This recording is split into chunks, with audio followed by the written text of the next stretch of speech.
Headlights sweep an empty pull-off, like a lighthouse across concrete. The bathroom lights click on by themselves and you tell yourself the same lie I did. Just 5 minutes. Not here to sound brave. I'm here because these are true, or as true as panic and memory can keep them. Highway miles make you sloppy. Rest stops feel public, safe, lit. They're not. You'll never look at an out-of-order sign the same way again. Picture this. Windshield humming, coffee gone cold, the world reduced to white stripes and bugs on glass, and then that little island of light promises relief. You're already committed before you notice the details. The van idling without plates, the stall door taped shut, the vest that doesn't match the badge.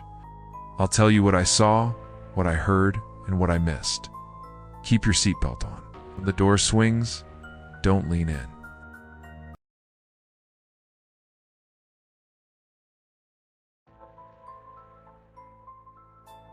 I was 19, pushing east on I-80 because home felt closer than sleep. The rest stop glittered like a promise off the shoulder, clean, bright, perfectly empty. Inside, lights jumped awake and the air stung with bleach, wet tile, the sound of my own steps echoing like company I didn't want. 3 stalls, 1 occupied, 1 destroyed, 1 taped with a crooked out-of-order sign. A vent rattled overhead like a coin rolling in a cup. I went to the urinal and tried not to think about the smell, though the sign felt like a small kindness. Someone would fix it soon. I washed my hands anyway because bleach only announces effort, not safety. Then a whisper slid under the dryer's hum. Hey, it said, low and careful. Hey, man. It came from the out-of-order stall. The paper sign breathed in the warm air like something alive. Yeah, I answered, automatic. Can you grab that? The voice asked, and a phone slid under the partition. It tapped my shoe, face down. I dropped it. Please, I can't reach. Helping is a reflex you don't question until you have to. I crouched, hand halfway out, then froze at a tiny wrong glint in the stall wall. Not a bolt glass, a peephole lens, no bigger than a pea watching my knee. The vent above rattled again, not loose now, but pressed by a palm. Dude, the voice said, softer, closer. Just pass it under. The phone lay there like bait, with a cracked, glittery pop socket. Why slide it out face down? I whisper in a public bathroom if you're stuck. I stood fast, knees popping. Sorry, I said, louder than I meant. I can't. The hand dryer had one job. Noise. Die.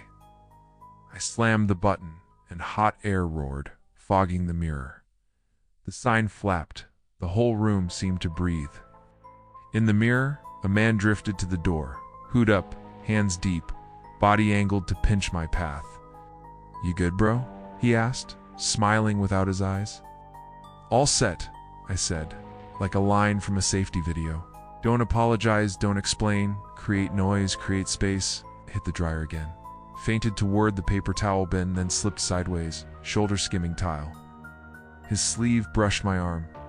Hey, hold up, I was already in the hall, then outside, sprinting. A van idled by the curb, windows tinted black, rear plate hidden behind taped cardboard. My keys were in my hand before I realized it. The lock chirped. I dove in, hit central lock, and the engine caught. He jogged after me like we had unfinished business. The van eased from park and fell in behind as I took the ramp. The interstate felt too empty, like a spotlight. I changed lanes. They did too. I killed my lights for one heartbeat, juked for the exit, then cut back across the gore point. The van hesitated, then followed. Blew ahead.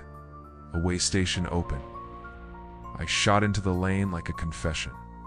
The van continued past, slow enough to see me seeing it. Under harsh lights, I pretended to check lug nuts until my hands stopped shaking. A trooper glanced over and didn't ask anything. I merged back into the night and drove home awake and brittle. Days later, I saw a state patrol post about a 2-man team using out-of-order signs to funnel people into controlled spaces. Bathrooms, service doors, vending alcoves. My stomach recognized the phrasing before my eyes did. You won't trust bathroom signage the same way again. I still don't know what I almost gave them. Attention, posture, time. I only know how polite a trap can feel when you're tired and alone. I wish I could say it only happens in darkness. I learned predators love bathrooms because they borrow privacy without offering safety. Thin doors, blind corners, your guard down. But it isn't just midnight tiles and whispering vents. If that felt like a fluke, the next one hit at noon with a reflective vest and an official logo. Authority can be the lure. The thing between helpful and trapped was one sentence, the one question that probably saved their life.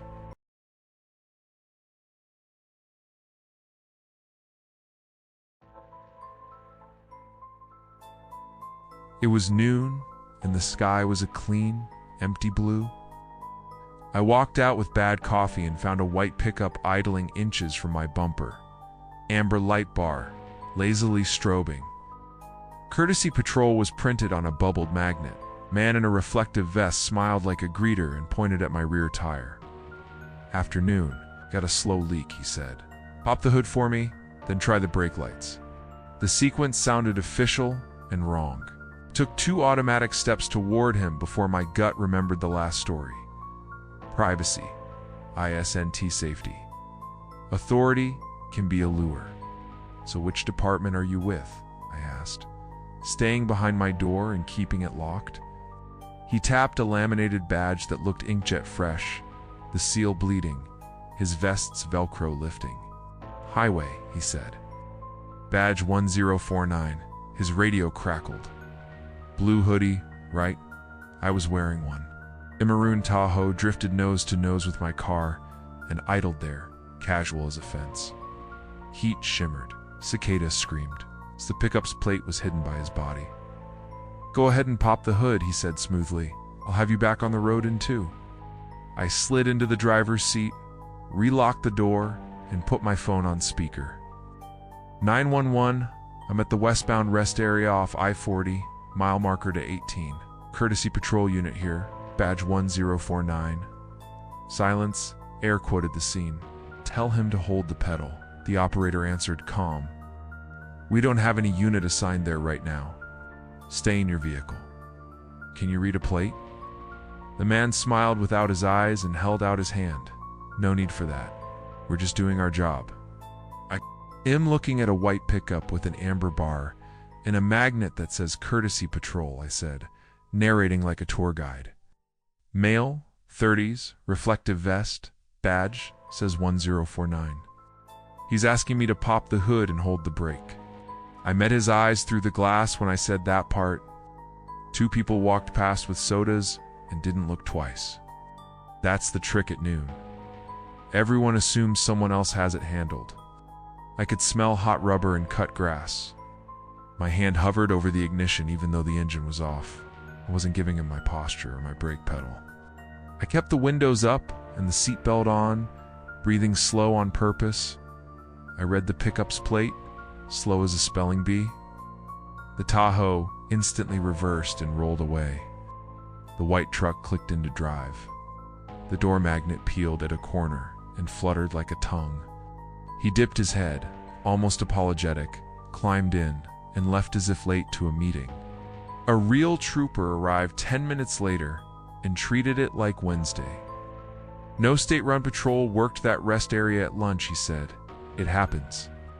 People buy vests, slap magnets on trucks, wave clipboards, say the right words. They box you in, get you to step out, then control where you stand. He crouched by my rear bumper and frowned at a black puck stuck to the metal. It wasn't gum.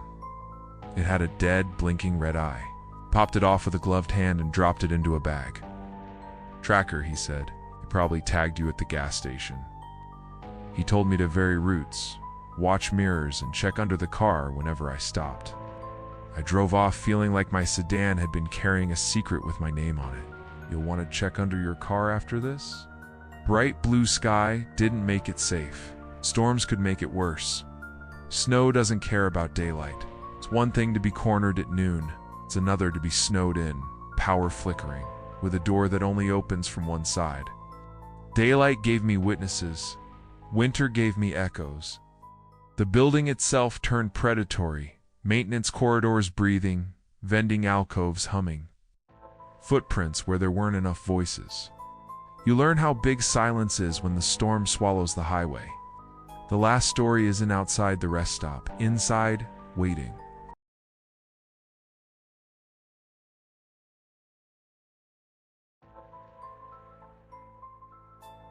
The off-ramp sign flashed rest area closed for winter. Smaller print promised bathrooms and vending. Took it. The pass ahead was a white bowl and the road kept vanishing under my tires. I slid the SUV into the lie of the cinderblock building and shut it down. Inside, the rest area felt half alive, emergency strips washing the floor in tired green, while a soda machine hummed like a hive. The lobby beyond was dim and hollow, a place emptied of people but not of sound. I thought I had the place to myself. No outside door had opened, and in this kind of cold every hinge is an alarm. Then voices began threading the air, two men talking low. They drifted without crossing the main floor, close, then far, then close again, as if moving through walls. I stepped into the vending alcove's bright square. Behind the soda machine, a painted maintenance door flexed inward, like someone put a shoulder to it. My nerves solved the math. I went back to the lot, climbed in, and locked up. Snow ticked on glass. I was telling myself buildings breathe when a soft knock came at my window. A man in a highway department jacket stood there, hood up, hands bare. The coat looked too clean for this weather. "Hey bud," he said, barely loud enough. "We could use a hand pushing a car. It's just over there." His gesture landed nowhere specific. My rear hatch jiggled. A second figure crouched back there, testing the handle with patient little tugs. The man at the window gave me a smile like we already agreed. "Phones don't work great up here," he added, preemptive, as if quoting the building. I lifted my phone anyway. "I'll call it in," I mouthed, and nodded toward the bathrooms like I was making a polite detour. Inside, I cut right into the family restroom and shot the bolt. The sound was too loud. The map on the wall showed an emergency exit on the truck's side hall. I remembered seeing the bar earlier and guessing the alarm was dead with the power. The voices drifted again. Quick, close, not in the lobby, but along the bones of the place. I switched off the light and felt my way to the second door.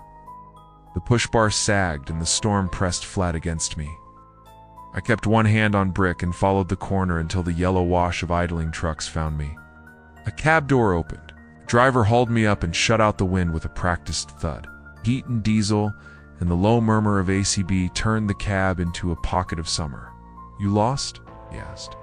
His eyes checked mirrors, exits, everything. Together we peered through the heater lines at the car side. My SUV blinked hazards in a slow red metronome. "See the alcove?" I said. "Supposed to be closed?" He nodded. Dead bolted from inside this time of year. We watched the vending door open a hand. With and three figures slip out like they had rehearsed it in the dark.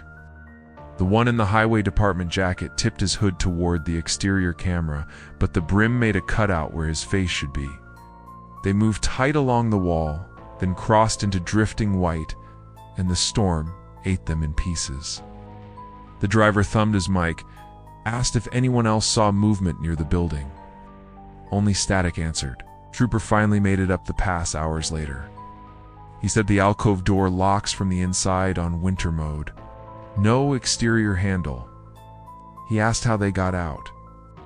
I could not make my version feel ordinary. We pulled the camera feed anyway. It showed me buying heat from the soda machine and leaving. It showed the maintenance panel bow once, like breath behind a held mouth. Then the footage showed three hooded shapes using the place like it was their house. It never faced the lens. They knew where to stand to become shadow and reflection. They threaded the building's seams.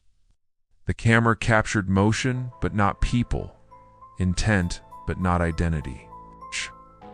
The trooper rewound it twice, then looked at me like the highway had grown teeth. Maybe they waited for power and practiced routes.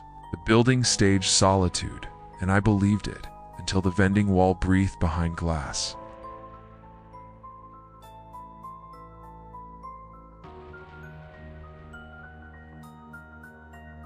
Across these stories, the pattern repeats. The lure of help push a car, jump a battery.